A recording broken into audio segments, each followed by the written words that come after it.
Bonjour, bonsoir, bon après-midi. Euh, Vous savez, bienvenue déjà, vous savez, bienvenue à notre échange de chaque dimanche. Comme vous savez, nous avons entamé un échange sur les différentes lectures que j'ai constamment et que je peux avoir. Donc, et nous sommes allés pour notre première phase sur le guide de l'empereur temps. Donc, je vous rassure, ceci n'est pas une église et non plus une recherche de conviction. Voilà. Je cherche non plus à augmenter mon nombre d'abonnés sur les réseaux sociaux ou quoi que ce soit. Le but pour moi, c'est de partager mes lectures et attendre vos commentaires.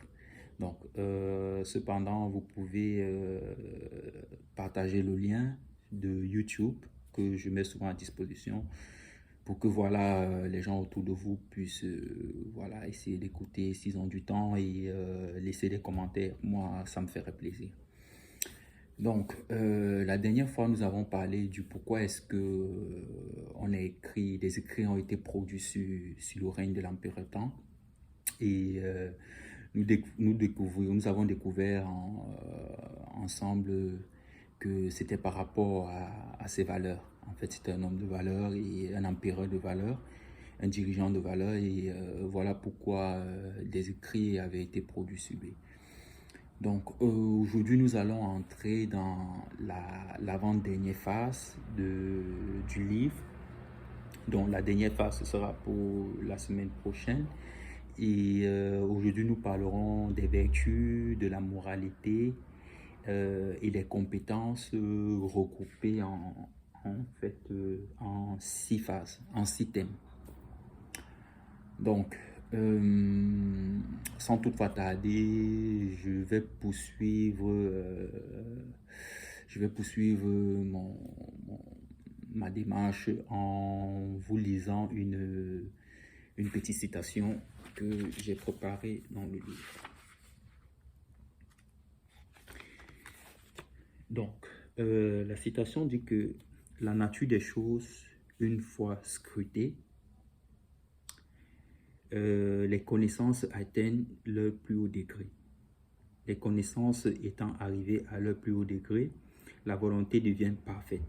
La volonté étant parfaite, les mouvements du cœur sont réglés. Les mouvements du cœur étant réglés, tout homme est exempt de défaut. Après s'être corrigé soi-même, on établit l'ordre dans la famille. L'ordre régnant, la famille, l'ordre régnant dans la famille, les principautés et la principauté est bien gouvernée. La principauté étant bien gouvernée, bientôt tout l'empire jouit de la paix, la grande étude. Donc, comme je l'ai dit précédemment, cette partie du livre est découpée en 6 thèmes. Donc, cette partie du livre qui parle de les vertus est découpée en 6 thèmes. Donc, je vais essayer de vous expliquer ces 6 thèmes-là et vous me direz dans les commentaires en fait ce que vous aurez à penser de ça. Donc, le thème 1, c'est le secret de la longévité. Donc, c'est de la page, je pense que c'est de la page 32, hein, de la page 31, 27 à 30, à 35. Donc, de la page 27 à 35 du livre. Donc, thème 1, c'est le secret de la longévité. Par définition, en fait, dans le livre, c'est comment garder le pouvoir. Dans le livre, la façon de prendre le pouvoir n'est pas la plus importante. C'est la façon de diriger qui est la plus importante. Donc, ainsi, il est nécessaire de diriger les hommes avec dignité, même si Escon s'est emparé du pouvoir avec violence. Donc, c'est facilement compréhensible. Le secret de la longévité dans le pouvoir, en fait, c'est de pouvoir diriger avec dignité. Donc, le thème 2, c'est les meilleures armes. Euh, Par meilleures armes, ici, on entend la droiture et la bienveillance. Donc, pour mieux expliquer cela, je vais vous raconter un récit qui est un récit du livre. En fait, un jour, le général des armées dit à l'empereur qu'il a remarqué qu'ils ont moins d'armes, que l'armée n'est pas grande en fait par rapport à son prédécesseur. Donc, l'empereur Tang lui répondit par l'affirmation en soutenant que mon prédécesseur avait la plus grosse armée de la Chine, que la Chine n'ait jamais connue en fait à cette époque-là, mais que le peuple a fini par tourner le dos parce que il régnait mal la population en fait. Donc, il avait une grande armée, mais en fait, il régnait très mal. Et la leçon que moi j'ai retenue ici, en fait, est que la longévité d'une gouvernance va par la droiture et la bienveillance que par l'utilisation des armes. Donc, ceci peut être, on peut prendre l'exemple un peu, voilà, moi je n'aime pas trop entrer en politique, mais je me dis qu'on peut prendre un peu l'exemple dans certains de nos pays africains ou des pays africains concrètement. Euh, on voit que les pays voilà, où c'est l'armée qui dirige toujours, bref, parenthèse. Donc, le thème 3 parle de la justice du cœur. En quelques mots, c'est avoir la balance dans le cœur quand on dirige. Voilà, il faut savoir avoir cette balance dans le cœur et toujours rester juste dans ses décisions. Donc, pas de favoritisme, pas de parti pris, pas d'ego sur sa personnalité. Euh, En fait, c'est de savoir prendre des décisions par rapport à ce qui doit être fait et ce qui doit être et comment est-ce que les choses doivent être faites. Pas avoir de parti pris parce que quand moi j'ai lu le livre, l'empereur en fait c'était quelqu'un qui n'avait vraiment pas de parti pris. Il ne s'attardait pas sur le fait que celui-ci est de ma famille, celui-ci c'est mon ami, celui-ci je l'aime bien par rapport à l'autre et alors je fais mieux ça, je conduis mieux celui-ci ou bien je m'attarde mieux sur celui-ci par rapport à l'autre parce que bon voilà j'ai plus d'affinité, je m'entends bien ou bien non. Lui il gouvernait et il gérait par rapport aux lois et par rapport aux décisions qui devaient être prises. Donc, il avait cette capacité-là de pouvoir mettre les choses sur la balance. Donc, le thème 4, c'est se prémunir contre la cupidité. Donc, savoir se prémunir contre la cupidité, en fait. Sur ce thème, on pousse un peu plus la réflexion et je vais cependant juste vous lire deux citations et vous laisser méditer dessus. Donc, moi, j'ai compris ça à ma façon et je vais juste essayer de vous lire et vous laisser comprendre à votre façon ce qu'il en est. Donc, c'est au niveau de la page 30, 32. Voilà.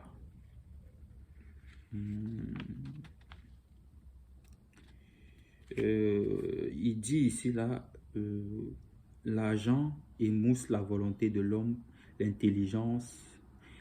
L'argent émousse la volonté de l'homme intelligent et attire les ennuis à l'homme stupide.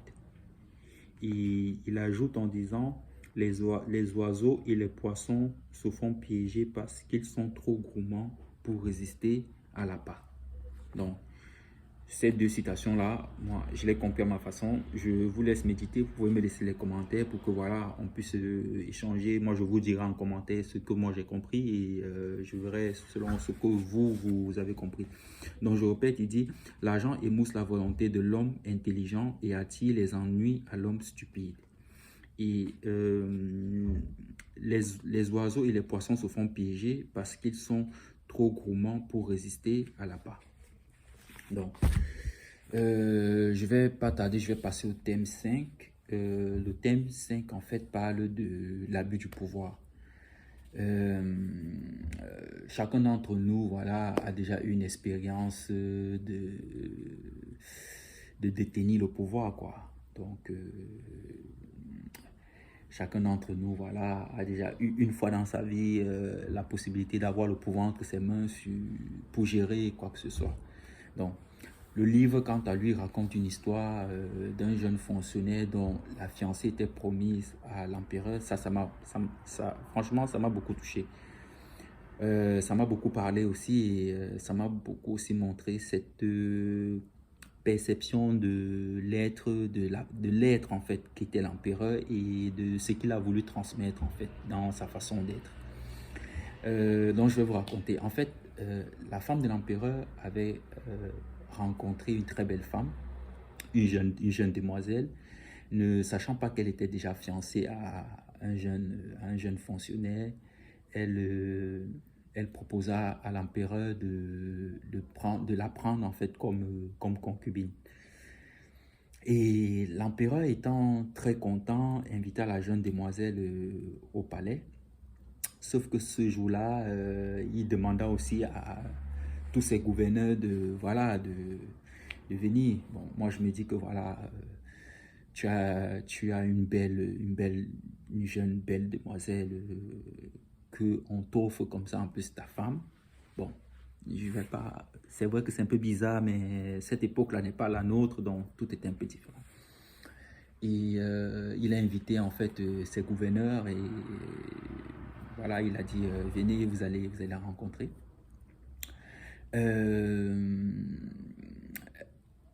Sauf que on a soufflé à l'empereur qui était la jeune dame parce que la jeune dame en fait étant très belle, forcément dans le royaume, elle ne passait pas inaperçue. Donc celui-ci pour se renseigner, en fait a fait venir le jeune fonctionnaire parce que comme je vous ai dit au début en fait. La jeune demoiselle, c'était la fiancée du fonctionnaire. Et sauf que comme elle était, on l'a proposé à l'empereur. Le jour de l'invitation, les gens ont dit à l'empereur, mais non, tu ne peux pas. Cette dame-là, c'est la fiancée d'un fonctionnaire du gouvernement. Et l'empereur, en fait, il s'est dit, non, je vais pas rester comme ça, je ne vais pas prendre la femme comme ça. Il faut au moins ce que j'appelle le fonctionnaire et que voilà, lui-même me confirme que voilà, si c'est sa femme, si c'est sa fiancée ou si ce n'est pas sa fiancée. Et le fonctionnaire est arrivé au palais, sauf que quand l'empereur lui a demandé, il a nié. Il a nié, il a dit non, c'est pas ma fiancée, je suis pas en relation avec elle. Sauf que le gars, il avait peur soit de se faire tuer, soit de se faire, soit de perdre son boulot, ou bien alors soit on devait l'envoyer en exil. Voilà, parce que si je vais prendre peut-être un exemple, moi je suis en France aujourd'hui. Je suis peut-être, j'ai ma fiancée, j'ai ma femme, voilà. Bon, c'est pas le même contexte, mais juste un petit exemple. Euh, Ma fiancée, par exemple, est la plus belle de toute la France. Et le président Macron, on lui dit que bon, voilà, on t'a ramené une jeune dame, elle sera à toi. Donc, et le président Macron, il s'est dit maintenant, mais non, je ne vais je vais pas la prendre comme ça. On me dit que c'est la fiancée de quelqu'un, donc je vais appeler le monsieur, c'est-à-dire moi. Bref, comme j'ai dit, c'était une parenthèse. Donc, le monsieur, il a nié, le fonctionnaire, il a nié parce que, voilà, il ne voulait pas perdre son boulot, il ne voulait pas se faire chasser du gouvernement, il y avait beaucoup de raisons, en fait. Mais le gouverneur étant certain de la relation, parce que les gouverneurs, il savait que voilà, c'était la fiancée du gars, mais qu'il avait peur, il ne voulait pas dire à l'empereur que c'était sa fiancée. Donc, l'empereur l'a laissé partir.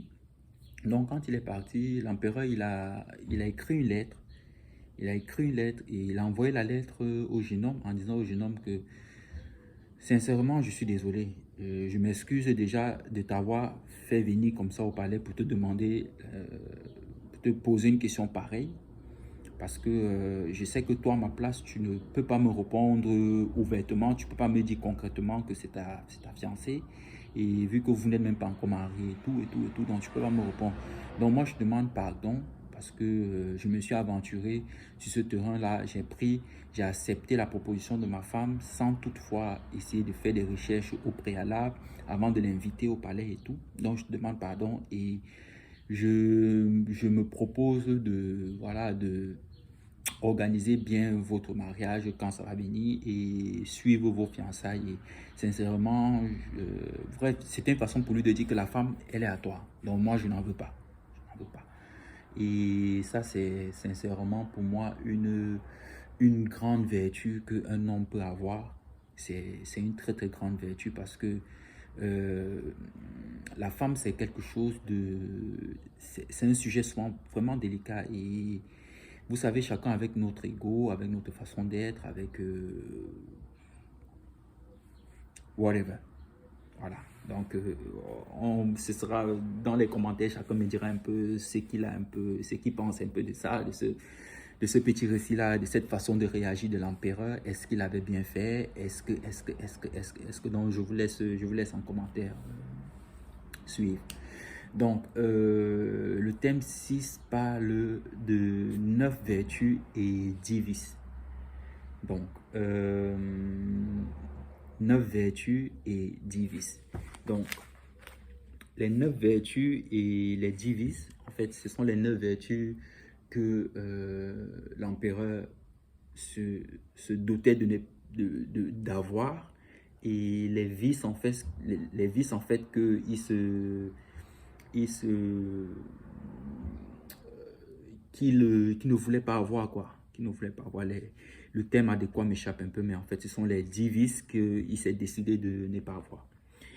Donc, je vais vous lire déjà une petite citation dans le livre qui dit « Pour qu'un arbre s'épanouisse, il faut fortifier ses racines. Pour qu'un fleuve aille loin, il faut augmenter le débit à la source. » Donc, dans les deux cas, tout commence à la source. Donc, vis-à-vis des 9 vertus, dans le livre, comme je vous dis, moi, je coche toujours. Dans le livre le livre parle de la clémence. C'est un homme clément, de la bienveillance, du respect d'autrui, de la prudence, la loyauté, la justice, l'honnêteté, le courage et la mise en application de ses valeurs. Donc, ça, ce sont les vices, les vertus. Quant aux vices, en fait, il se dotait de ne pas être cupide, en fait, parce qu'il dit, si vous aimez quelque chose, fixez-vous-en des limites. De ne pas abuser du pouvoir. Pourquoi? Parce que si vous désirez un objet, sachez vous en arrêter. De l'arrogance. Pourquoi? Parce que souvenez-vous qu'être au sommet implique de grands risques. L'excès de confiance, apprenez à connaître vos limites. Le laisser aller, apprenez à vous contrôler. La mollesse, soyez diligent et constant. Le refus de la critique, écoutez ce qu'on a dit, écoutez ce qu'ont a dit vos subordonnés en gardant l'esprit ouvert. La tolérance envers la calomnie, éloignez les malveillants de votre cour. La pratique de la récompense sous le coup d'une émotion positive. La récompense est parfois inappropriée.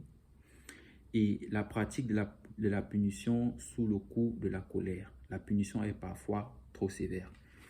Donc, il nous a laissé là 9 vertus et 10 vices, en fait, que nous pouvons cultiver en nous pour pouvoir, en fait, voilà, être des gens vertus. Donc, c'était notre échange de ce dimanche.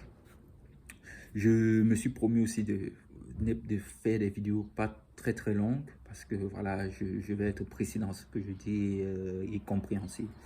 Donc, je vous laisse en commentaire toujours essayer de me dire ce que vous pensez du passage du livre et aussi de nos échanges, quoi. Donc, je vous souhaite un très bon dimanche, une très bonne semaine et peut-être à dimanche prochain, voilà, si, pas si j'ai de la force, s'il plaît à Dieu, voilà, parce que, voilà, je sais pas, il peut y avoir des bouleversements en semaine, on ne sait jamais, donc, s'il y a la force, je ferai une vidéo dimanche prochain, s'il plaît à Dieu. Et entre-temps, je vous souhaite bonne semaine, restez en santé, cultivez en vous la positivité et restez positif. Sachez ce qui est important pour vous, parce que c'est très important de savoir ce qui est important pour vous. Poursuivez vos rêves et voilà, que rien ne se place au devant de votre chemin. Donc, à dimanche prochain. Ciao, ciao.